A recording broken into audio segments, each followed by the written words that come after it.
Imaginez une histoire qui n'appartient pas seulement au passé, mais qui façonne le présent.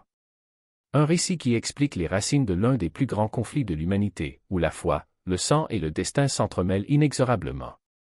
Nous parlons de la séparation entre deux peuples, de deux chemins nés du même père, mais qui ont suivi des chemins si différents que, des siècles plus tard, ils résonnent encore dans nos vies. D'un côté, les descendants d'Isaac, installés dans les terres de Canaan. De l'autre, les héritiers d'Ismaël, partis pour le désert de la Mecque, où une nouvelle histoire allait s'écrire. Ce qui a commencé comme une différence familiale s'est transformé en quelque chose de bien plus grand, une division des croyances, des identités, des points de vue sur qui doit être rappelé et qui doit être oublié. D'une part, une tradition qui considérait les deux frères comme des prophètes. De l'autre, un récit qui relègue l'un d'eux au second plan, jusqu'à l'effacer presque totalement. Dans cette vidéo, vous découvrirez la vie d'Ismaël, que la paix soit sur lui, et découvrirez comment les Écritures, la Torah et le Coran racontent son histoire de manière si différente mais tout aussi puissante. Vous êtes sur la chaîne Histoire des religions, où nous continuons notre série sur les prophètes. Pour être sûr de ne manquer aucun épisode, abonnez-vous, laissez un like et dites-nous dans les commentaires quel pays vous regardez.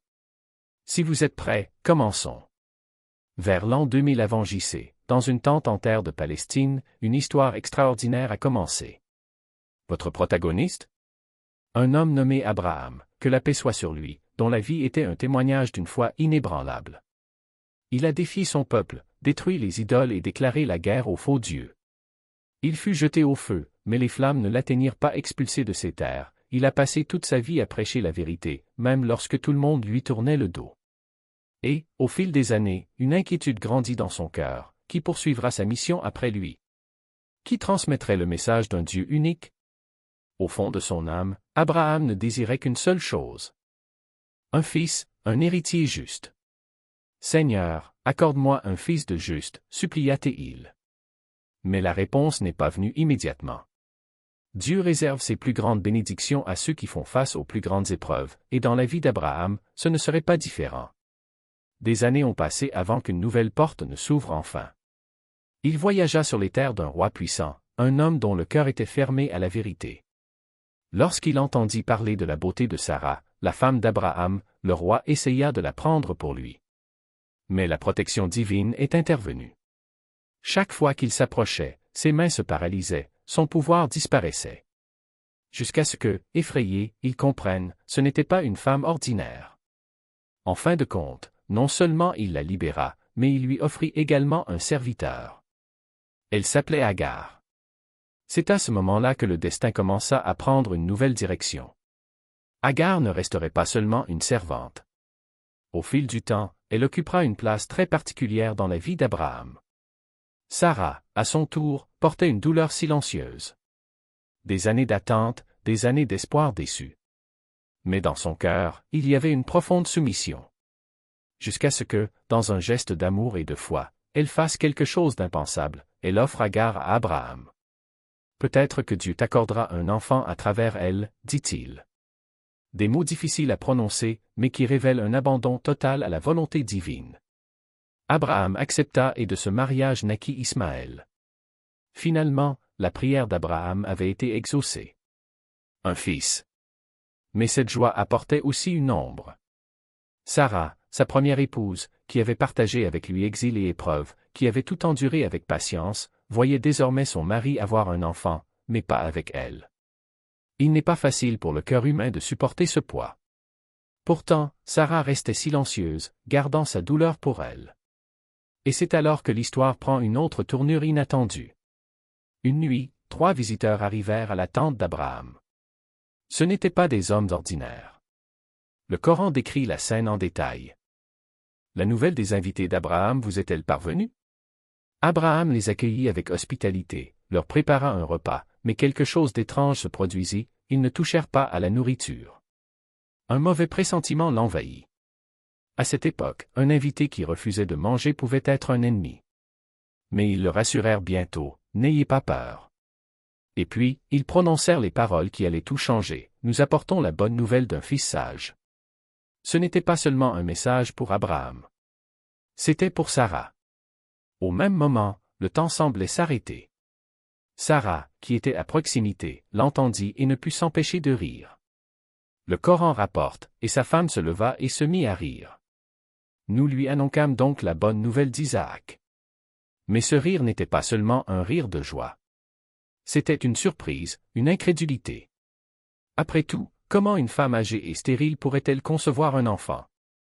Pour la logique humaine, c'était impossible. Mais c'est précisément là que se révèle l'histoire divine, car quand Dieu le veut, rien n'est impossible. Il crée à partir de rien, parfois avec des causes, parfois sans elles. Au fil des siècles, juifs, chrétiens et musulmans se sont mis d'accord sur le nom de ce fils promis. Mais des divergences surgissent quant à sa signification, son héritage, son importance. Pour la Torah, Isaac est l'ancêtre à travers lequel se perpétue la lignée choisie. Le Coran le présente comme l'un des maillons d'une chaîne prophétique beaucoup plus large. Toutes les traditions l'honorent, l'aiment et le placent au centre de leur récit sacré. Mais le Coran va plus loin et déclare, Abraham n'était ni juif ni chrétien, mais un musulman hanif, un homme de foi pure, tourné uniquement vers Dieu. Et c'est la même chose pour Isaac. Cette annonce sous les étoiles allait tout changer. Sarah a ri, Abraham était étonné. Les anges sont partis et l'univers s'est préparé à recevoir une nouvelle vie. Bientôt, un cri résonnerait dans cette tente, le premier cri d'un bébé. Un son qui se mêlerait aux larmes d'Abraham, mais maintenant ce n'était plus des larmes de douleur, mais de gratitude. Loué soit Dieu, qui m'a accordé Ismaël et Isaac dans ma vieillesse. Mon Seigneur est celui qui entend les supplications. Mais les différences entre les traditions ne s'arrêtent pas là. En matière de sacrifice, les récits diffèrent profondément. Pour la Torah, le fils qu'Abraham devait offrir en sacrifice était Isaac. La logique derrière cela est claire, le fils sacrifié est considéré comme le plus noble, l'élu, car Jacob et de nombreux autres prophètes juifs descendraient de lui. La tradition juive minimise donc l'importance d'Ismaël. L'accent est mis sur Isaac, car c'est de lui qu'est issue la lignée qui a conduit aux prophètes d'Israël. Ismaël, emmené par Abraham sur les terres de la Mecque, donnera naissance aux Arabes et, des siècles plus tard, au prophète Mahomet, que la paix soit sur lui.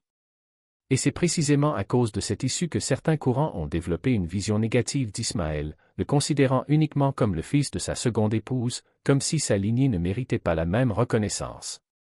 Maintenant, portant le poids d'une mission qui transcendait sa propre existence. Chacun de ces pas n'était pas seulement un mouvement dans le désert de la vie, mais un écho de l'appel divin qui résonnait depuis l'époque de son père. Et lorsque la voix d'Allah lui parvint, ce ne fut pas avec des paroles vagues ou des promesses lointaines, mais avec la clarté d'un destin écrit dans les étoiles que son père lui avait montré. La première révélation à Isaac n'est pas venue au milieu du tonnerre ou des tremblements de terre, mais dans le calme d'une nuit où le silence du désert était si profond que même les pensées semblaient murmurer. Ô Isaac, fils d'Ibrahim, c'est à toi qu'a été confiée la continuité de l'alliance. Ne crains rien, car je suis avec toi, comme j'étais avec ton père. Ainsi, sans fanfare, sans spectacle, la prophétie descendit sur lui comme un manteau invisible, mais plus lourd que le monde. Ce n'était pas un choix, c'était une vocation. Et qui pourrait refuser l'appel d'Allah? La vie d'Isaac, cependant, ne serait pas un chemin facile. La terre qu'il a accueillie, celle-là même où son père avait posé le pied, était pleine de tribulations. Les habitants de la région, imprégnés d'idolâtrie, ne voyaient pas dans les prophètes des guides mais des menaces. Et Isaac, comme Ibrahim, a dû faire face à la solitude de la vérité. Combien de fois a-t-il levé les mains vers le ciel, implorant des conseils? Combien de fois avez-vous eu le cœur brisé de voir votre peuple s'écarter du droit chemin? Mais la force qu'il a héritée de son père n'était pas seulement physique, c'était la force de quelqu'un qui sait que la vérité, aussi solitaire soit-elle, est la seule chose qui ne peut jamais être effacée. Et puis vint le test ultime, un test qui définirait non seulement sa foi, mais aussi l'essence même de la soumission. Allah a ordonné, ô Isaac, prends ton fils unique, que tu aimes, et offre-le en sacrifice. Les mots tombèrent sur lui comme une épée, mais sa réponse fut immédiate, me voici, mon Seigneur. Il n'y avait aucune hésitation, aucun doute. Parce qu'Isaac a compris quelque chose que beaucoup ne comprendraient jamais, l'obéissance à Allah n'est pas négociable. C'est l'acte d'amour le plus pur, même lorsque le cœur saigne. La tradition juive raconte cet épisode avec Ismaël, tandis que le Coran le place sur Abraham et son fils sans le nommer explicitement, laissant la place aux deux lignées d'être honorées. Mais quel que soit le fils choisi pour le sacrifice, ce qui compte est la leçon éternelle, la vraie foi ne se mesure pas par des paroles, mais par des actions. Et Isaac, comme Ismaël, a prouvé que la soumission n'est pas une faiblesse, mais la plus grande des forces. Au fil des années, Isaac est devenu un pilier de la prophétie. Il épousa Rebecca, une femme à la fois inébranlable, et eut 2 fils, Ésaü et Jacob.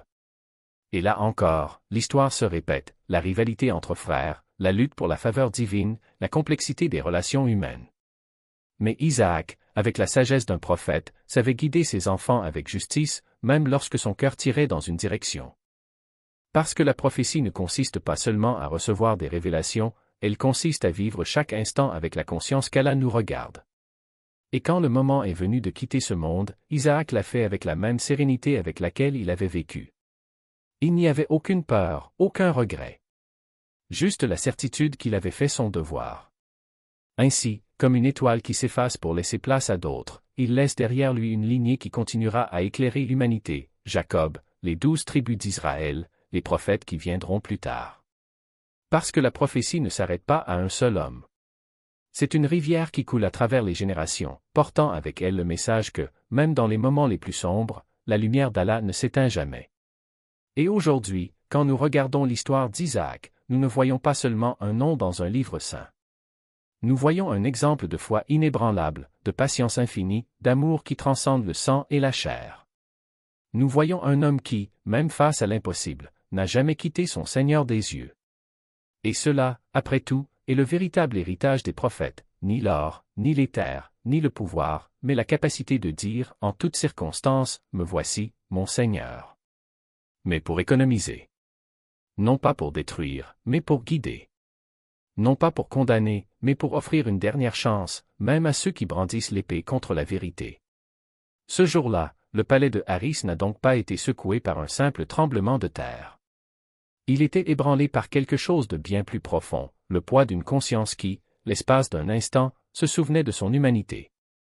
Le tyran qui ordonnait autrefois les arrestations et les exécutions tremblait désormais devant un homme désarmé, dont les paroles portaient le pouvoir d'un paradis qui ne pouvait être acheté, soudoyé ou menacé. Parce que la vérité n'est pas une monnaie d'échange. Elle ne négocie pas. C'est tout simplement le cas et ceux qui le nient découvrent tôt ou tard qu'ils se battaient eux-mêmes. Mais l'histoire d'Isaac ne s'arrête pas à la conversion d'un roi.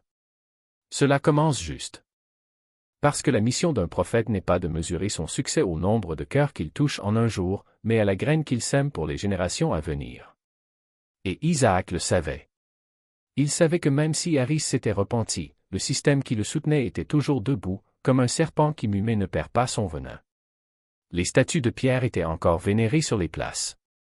Les commerçants profitaient encore de l'ignorance. Les puissants chuchotaient encore dans les couloirs, complotant pour maintenir leur domination.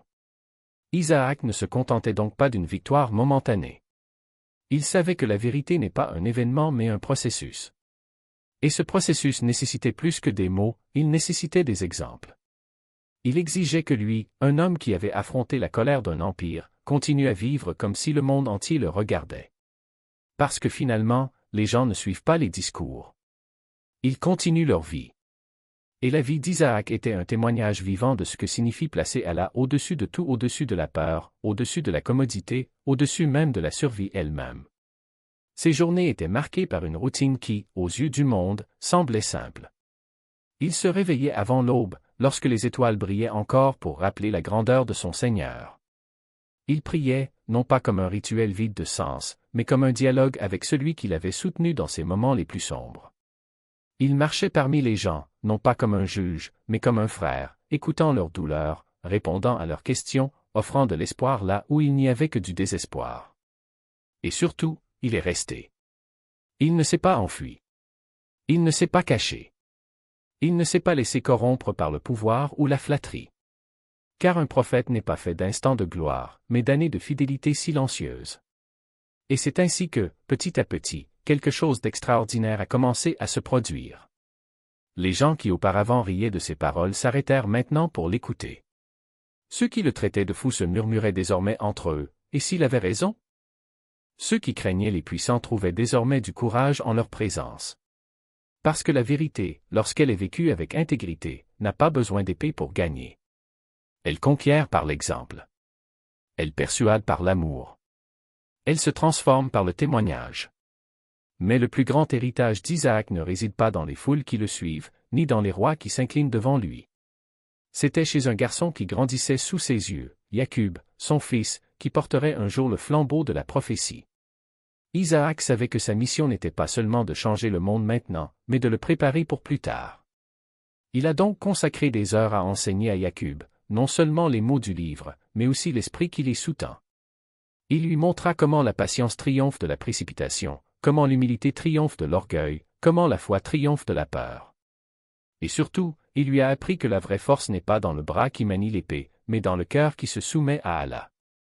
Et quand, des années plus tard, Isaac ferma les yeux pour la dernière fois, ce n'était pas comme un homme vaincu. C'était comme un architecte qui, après des décennies de travail, voit enfin son œuvre prendre forme. Parce qu'il savait que même si son corps se reposait, sa mission continuerait à travers Jacob, à travers Youssouf, à travers une lignée de prophètes qui s'étendrait jusqu'à la fin des temps. Et le Coran, dans son infinie sagesse, nous le rappelle, et nous lui avons accordé Isaac et Jacob, et avons rendu chacun d'eux juste, 21, 72. Pas seulement un homme juste à son époque, mais un homme juste dont l'héritage illuminerait les siècles. Aujourd'hui, quand on regarde l'histoire d'Isaac, on ne voit pas qu'un seul homme. Nous voyons un phare. Un rappel que la vérité n'a pas besoin d'armée pour gagner, ni de palais pour être entendue. Il lui suffit d'avoir un cœur prêt à le porter, même si ce cœur est seul, même si le monde entier s'y oppose. Parce qu'en fin de compte, la lumière d'Allah ne s'éteint pas. Et ceux qui la suivent, même dans les ténèbres les plus profondes, ne marchent jamais vraiment seuls. La vérité n'eut que le temps avait hanté de brouiller. Mais pourquoi est-ce important? Parce que lorsque les récits sont déformés, ce ne sont pas seulement les histoires qui sont perdues, ce sont des leçons. Et la leçon d'Isaac ne concerne pas les sacrifices forcés, ni les promesses vaines. Il s'agit de quelque chose de bien plus profond, l'art de faire confiance quand tout semble incertain. La Torah le dépeint comme un homme passif, presque un jouet entre les mains du destin. Les évangiles en font un symbole, une ombre de ce qui viendra plus tard. Mais le Coran le ramène à son essence, un prophète qui ne s'est plié ni à la peur, ni au spectacle, ni aux attentes des autres. Un homme qui, même lorsque le monde exigeait de grands signes, a choisi de répondre avec la simplicité d'un sujet. Et voici ce que peu de gens réalisent, Isaac n'était pas seulement un lien entre Ibrahim et Jacob. Il fut le premier à prouver que la prophétie n'est pas une ligne droite, mais un fleuve qui se ramifie. De là jaillissaient deux ruisseaux, l'un qui coulait vers Jacob, l'autre qui se perdait dans les sables de l'oubli. Et ce n'était pas un échec. C'était le choix d'Allah. Car la mission d'un prophète n'est pas de faire en sorte que tout le monde le suive, mais de planter des graines qui, même dans un sol aride, pourront un jour germer. Regardez l'histoire aujourd'hui. Combien d'entre nous se sentent comme Isaac devant la montagne?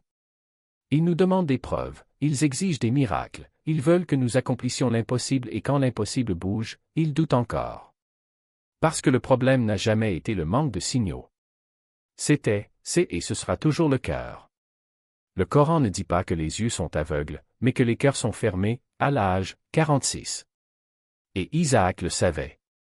Ces miracles n'étaient donc pas des spectacles de puissance, mais des murmures de miséricorde. Un animal qui parle n'est pas plus extraordinaire qu'une pierre qui se brise en deux, mais pour un peuple qui vivait de l'élevage, la bénédiction d'un troupeau multiplié était le langage que comprenait son cœur. Et voici l'ironie. Ce sont les mêmes personnes qui demandaient des signes qui, lorsqu'ils les recevaient, les déformaient. La Torah dit que Jacob a volé la bénédiction d'Ésaü comme si la prophétie était un jeu d'escroquerie. Mais l'islam nous le rappelle, les prophètes ne trompent pas. Ils sont protégés par Allah dans leur intégrité. Ce que la Torah appelle la ruse est en réalité la sagesse d'un père qui connaissait ses enfants mieux qu'eux-mêmes. Isaac n'a pas béni Jacob par hasard. Il a vu en lui le calme qui fait la force, la patience qui façonne les empires. Et il a vu en Ésaü l'énergie qui, sans direction, se perd dans la violence. C'est pourquoi il ne les a pas comparés. Cela ne les obligeait pas à être égaux. Il les a complétés. Et c'est la leçon qui traverse les siècles, nous ne sommes pas appelés à être des copies les uns des autres, mais à trouver notre propre chemin vers Allah. Jacob n'avait pas besoin d'être comme Ésaü, et Ésaü n'était pas non plus comme Jacob. Ce qui comptait, c'était qu'ils reconnaissaient tous deux la main d'Allah dans leurs différends. Mais Ésaü, aveuglé par l'impatience, échangea son droit d'aînesse contre un bol de lentilles. Et voici l'avertissement, lorsque le cœur s'accroche à l'immédiat, il manque l'Éternel. Jacob, de son côté, attendait. A souffert. Il a pleuré. Mais son attente n'était pas de la passivité, c'était de la confiance. Et maintenant, la question qui nous revient, que faisons-nous de nos montagnes? Quand Allah nous demande de la patience, répondons-nous par le doute ou par le sujud? Quand le monde exige des preuves, offrons-nous des spectacles ou le calme de ceux qui savent que la vérité n'a pas besoin de public? Isaac n'a pas déplacé la montagne pour convaincre les incroyants. Il l'a déplacée pour se rappeler d'où venait son pouvoir. Et c'est la différence entre la foi et l'exhibitionnisme. Mais l'histoire ne se termine pas par des miracles. Cela se termine par des larmes. Parce que le véritable test d'Isaac n'était pas de prouver sa prophétie, mais de voir partir son fils Jacob. Pas par choix, mais par un destin qu'il ne pouvait pas contrôler. Et là, dans la solitude d'un père dont les yeux ne voyaient plus, mais dont le cœur voyait plus que jamais, se trouvait la plus grande leçon de toutes: la prophétie n'est pas une question de gloire. C'est une question d'héritage. Et l'héritage d'Isaac ne réside pas dans ses paroles, ni dans ses miracles, mais dans un garçon qui sera un jour appelé Israël, celui qui a combattu avec Allah. Parce qu'en fin de compte, c'est ce qui compte. Non pas combien de personnes l'ont suivi, mais combien il s'est préparé à avancer. Non pas le nombre de miracles qu'il a accomplis, mais le nombre d'âmes qu'il a touchées. Et lorsque nous regardons nos propres vies, la question que nous pose Isaac est simple: que laisserons-nous derrière nous? Une montagne qui a bougé, mais qui n'a pas changé les cœurs?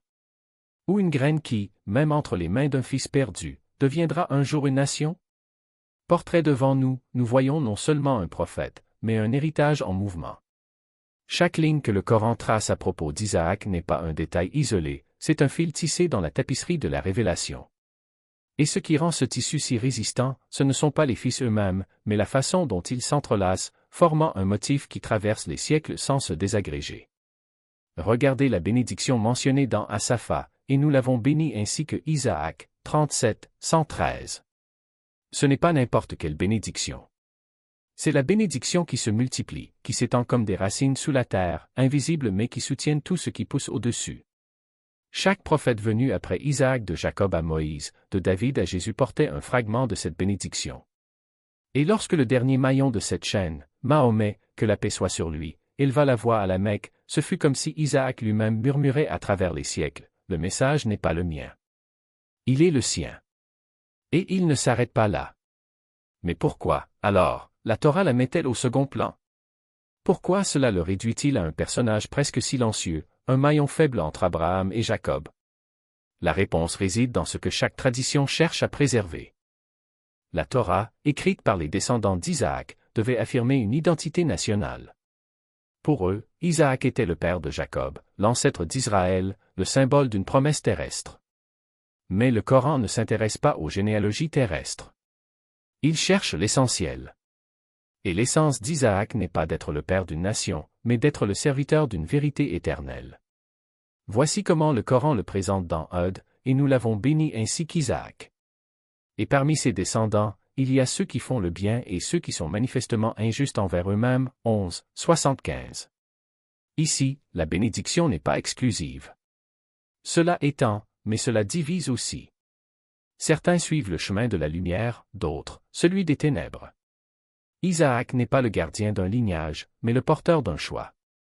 Et ce choix est ce qui définit chacun de nous, bien plus que le sang qui coule dans nos veines. Maintenant, pensez au moment où Abraham reçoit la nouvelle de sa naissance. Sarah rit. Ce n'est pas un rire de joie, mais d'incrédulité. Est-ce que je vais rire, étant vieux? 11h72, et la réponse divine est claire: Y a-t-il quelque chose de difficile pour Allah? 11h73, ce dialogue ne concerne pas Isaac. Il s'agit de nous. Combien de fois doutons-nous de ce qui semble impossible? Combien de fois regardons-nous nos limites et oublions-nous que la promesse d'Allah ne connaît pas de frontières? Isaac n'est pas né parce que Sarah était fertile, mais parce qu'Allah est tout-puissant. Et cette vérité est le fondement de toute votre vie. Mais il y a quelque chose d'encore plus profond dans cette naissance. Isaac n'est pas seulement un fils. Il est un signe. Un signe que la foi n'est pas héritée, mais choisie. Abraham avait deux fils, Ismaël et Isaac, et tous deux étaient prophètes. Mais le Coran ne les met pas en concurrence. Il les place en complémentarité. Ismaël, le fils de l'épreuve dans le désert, et Isaac, le fils de la promesse dans la vieillesse, sont comme les deux faces d'une même médaille. L'un fait preuve de résistance, l'autre, la fidélité. Ensemble, ils enseignent que l'alliance d'Allah n'est pas limitée par la race, l'âge ou les circonstances. C'est universel. Et c'est pourquoi lorsque nous regardons Isaac, nous ne voyons pas seulement un homme. Nous voyons un miroir. Un miroir qui reflète nos propres combats, nos doutes, nos espoirs. Il a été appelé « celui qui a combattu avec Allah », non pas parce qu'il a gagné, mais parce qu'il n'a jamais abandonné. Et c'est là le combat auquel chacun de nous est confronté, non pas contre le monde, mais contre nos propres faiblesses. Pas pour la gloire, mais pour la vérité. Alors quand la nuit tombe et que vous vous demandez si cela vaut la peine de continuer, souvenez-vous d'Isaac. Non pas l'Isaac de la Torah, perdu parmi les pages de l'histoire, mais l'Isaac du Coran, celui qui est né d'un rire incrédule et est devenu un pilier de la foi. Il n'était pas parfait. Mais il était sincère. Ce n'était pas invincible. Mais il était ferme. Et en fin de compte, c'est ce qu'Allah nous demande, non pas que nous soyons impeccables, mais que nous soyons justes. Non pas que nous portons des montagnes, mais nous plantons des graines. Car, en fin de compte, ce qui compte n'est pas la taille de notre œuvre, mais la pureté de notre intention. L'important n'est pas combien nous sommes qui nous suivent, mais combien avancent grâce à nous. Et Isaac, le fils de la promesse, le serviteur du Tawhid, le maillon de la chaîne, nous enseigne exactement ceci, que la vérité n'a pas besoin des foules. Il faut des cœurs prêts à le porter. Et vous, êtes-vous d'accord? Regardez côte à côte ces deux portraits, l'Isaac de la Torah, fragmenté, tantôt victime des circonstances, tantôt enveloppé de l'ombre du doute. Et l'Isaac du Coran complet, actif, choisi, protégé, béni. Cette différence n'est pas seulement un débat historique, c'est un miroir de la façon dont deux traditions voient l'humain, le divin et le but de la révélation. Là où l'un voit la passivité, l'autre voit la force silencieuse. Là où l'un enregistre des hésitations, l'autre conserve une foi inébranlable. Et pourquoi le Coran insiste-t-il autant sur sa présence? Son nom est repris 17 fois, tandis que d'autres prophètes sont mentionnés moins fréquemment. Ce n'est pas une coïncidence. Au moment de la révélation, les musulmans étaient en dialogue avec deux grandes communautés du livre, les Juifs et les chrétiens. Tous deux ont placé Isaac au centre de leur récit sacré. Le Coran n'a pas rejeté ce terrain d'entente, il l'a purifié. Lorsque les premiers musulmans ont émigré en Abyssinie, ils ont rencontré un roi chrétien qui connaissait Isaac de par la tradition juive. Plus tard, à Médine, la confrontation directe avec les tribus juives exigea de la clarté. Le Coran a donc rétabli la vérité sur Isaac, non pas pour diviser, mais pour construire des ponts. Parce que la foi ne se construit pas sur l'oubli du passé, mais sur sa juste compréhension. Cela révèle l'une des plus grandes vertus du Coran, ce n'est pas seulement un livre de dogmes, mais une carte qui relie les époques, les cultures et les cœurs. Il n'efface pas les différences, il les illumine de la lumière de la vérité. Et Isaac est l'une des pierres angulaires de cette construction. Il n'appartient pas à un peuple, à une terre, à une tradition exclusive. C'est le symbole d'une dévotion qui transcende les frontières et le Coran l'a préservé ainsi, intact, sans distorsion, sans manipulation politique. Comme le dit le verset, et nous avons raconté leur histoire avec vérité parmi les générations ultérieures, Mariam, 50. Peu de mots, mais d'un poids incommensurable. Allah a pris sa mémoire sous sa protection. Il n'a pas laissé le temps le déformer. Dans les pages du Coran, avec ses 17 récits, le vrai visage d'Isaac reste vivant jusqu'au jour du jugement. Réfléchissez à cette vie. Cela a commencé dans le silence, c'est né d'un miracle, mais cela ne s'est pas déroulé avec fracas, mais avec profondeur. Isaac n'a pas brisé les idoles comme son père, il n'a pas divisé la mer comme Moïse, il n'a pas ressuscité les morts comme Jésus. Mais son influence s'étend sur eux tous. Il y a des gens qui ne montent jamais sur scène, mais tout le spectacle est leur œuvre. Isaac était comme ça. Il n'a pas créé de crise, mais il les a gérées. Il y a eu des conflits, mais il n'a pas perdu son peuple. Il a affronté des oppresseurs, mais il n'a pas gardé de rancune. Cet équilibre est rare. Dans la Bible, Isaac apparaît souvent comme un personnage passif. Dans l'épisode des disputes autour des puits, par exemple, il en creuse un, d'autres s'en emparent et il s'en va. Il en creuse un autre, il le perd à nouveau et il s'éloigne encore une fois. Jusqu'à ce que vous trouviez une place. Le récit biblique ne présente pas cela comme de la faiblesse, mais comme de la patience. Mais de l'extérieur, la question se pose, est-ce de la passivité ou une force consciente? Le Coran ne détaille pas ces événements, mais propose un principe, le bien et le mal ne sont pas égaux. Repousser le mal par ce qui est meilleur, Fusila, 34. La vraie force ne réside pas dans la réaction, mais dans le contrôle. Il ne s'agit pas de dominer, mais de choisir. Que nous enseigne le monde aujourd'hui? Défendez vos droits, ne reculez pas, soyez forts.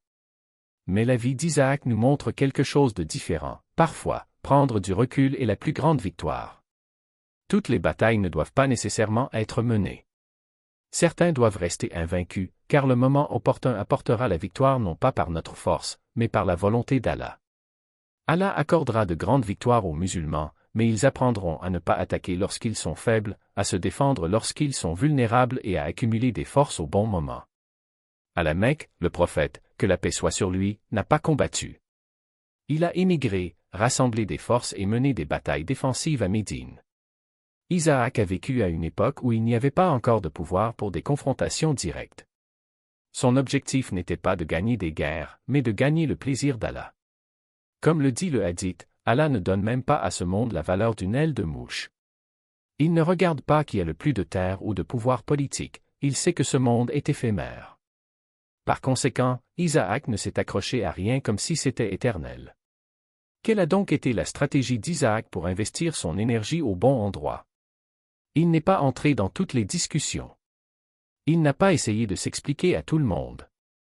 Il n'a pas répondu à toutes les provocations, car il savait que certaines personnes ne veulent pas comprendre. Et en essayant de les convaincre, nous risquons de nous perdre. Isaac grandit, mais une chose devint claire, son fils était différent. Jacob possédait une profonde patience, qui se transformera plus tard en l'une des épreuves les plus dures de l'histoire. Imaginez un père qui sent le destin de son fils mais ne peut pas le changer. Isaac, en regardant Jacob, savait que sa vie ne serait pas ordinaire. Mais cette connaissance n'était pas un réconfort, c'était un fardeau. Le plus grand héritage qu'Isaac a laissé à Jacob n'était ni la richesse ni le pouvoir. C'était une perspective. Il lui a appris à voir le monde. Comment être patient face à la douleur? Comment faire confiance à Allah? Et c'est le plus beau cadeau qu'un père puisse faire à son fils. La vie d'Isaac touchait à sa fin, mais son héritage ne faisait que commencer. Et cet héritage serait mis à l'épreuve dans une immense douleur, le fils de Jacob serait perdu, et cet événement changerait une génération, une nation, voire une histoire. Mais la vraie question est, pourquoi Allah teste-t-il ses serviteurs les plus aimés par les plus grandes tribulations? Abraham a été jeté au feu. Ismaël a été choisi pour le sacrifice. Isaac est né après une longue attente. Jacob a perdu son fils. Est-ce une coïncidence? Ou y a-t-il un système? Le Coran répond, Allah est avec les patients, Al-Baqarah, 153. Le problème n'est pas l'épreuve. Le problème, c'est l'attitude à son égard. La foi ne se mesure pas par l'absence de difficultés, mais par la capacité de rester ferme lorsqu'elles surviennent. Et vous, comment réagissez-vous lorsque la vie vous met à l'épreuve? Comme Isaac, avec patience et confiance? Ou comme ceux qui abandonnent au premier obstacle? Que Allah nous accorde la sagesse d'Isaac, la fermeté d'Abraham et la patience de Jacob. Qu'il nous protège et nous guide sur le chemin de la vérité. Et qu'en partageant ces histoires, nous pouvons inspirer les autres à réfléchir, à apprendre et à se rapprocher de lui. Si ce contenu vous a touché, partagez, commentez et aidez à faire avancer ce message. Que Allah nous bénisse tous. Jusqu'à la prochaine fois. Assalamu alaikum.